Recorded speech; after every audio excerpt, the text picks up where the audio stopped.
Welcome to the Tech Egg. Don't get scrambled. Enjoy the video. You start by confirming prerequisites: Node, JS, Firebase CLI, and an editor. Create a Firebase project in the console and enable necessary APIs, Firestore auth, hosting, so resources exist. Once done, run Firebase login, then Firebase init in your repo, choose features you need, and link the project ID. Make sure to set a public directory for hosting and configure single-page app rewrite if using frameworks. This gets your local workspace and remote project connected, which speeds all later steps. Now focus on building the app. Scaffold with your framework and initialize Firebase SDK using the project config. This wires auth, Firestore, storage, or functions into your code.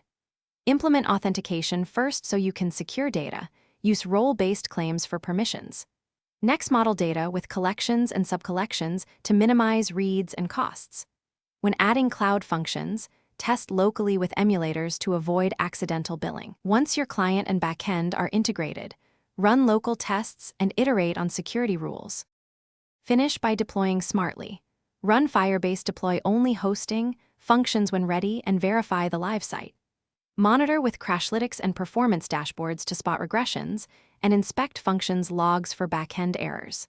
Make sure to set up CI to run tests and deploy on merge so releases stay consistent.